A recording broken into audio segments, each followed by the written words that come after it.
সম্মানিত ভিউয়ার্স, আজকে আমরা আলোচনা করব পেঁপে চাষের মোজাইক ভাইরাস নিয়ে। যারা বাণিজ্যিকভাবে বা বাড়ির আঙ্গিনায় বা খামারে পেঁপে চাষ করেন তাদের জন্য এই ভিডিওটি।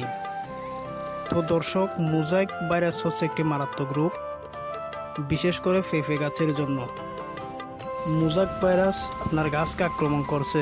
এর লক্ষণীয় বিষয়গুলো হচ্ছে পাতা হলুদ সবুজ দাগ পড়ে, পাতা বিকৃত হয় এবং পাতাগুলো কিন্তু একটু করবাকৃত হয়। এই রোগ সাধারণত পেঁপে গাছের যে ডিক পাতাগুলো আছে, মানে আগাতে আক্রমণটা বেশি। আক্রমণে বয়স্ক পাতাও জ্বরে পড়ে। গাছ যখন বাড়ন্ত অবস্থায় থাকে, চারা পর্যায়ে, তখন এটি বেশি আক্রমণ করে। সকল বয়সী গাছে এই মোজাইক ভাইরাস হয়ে থাকে।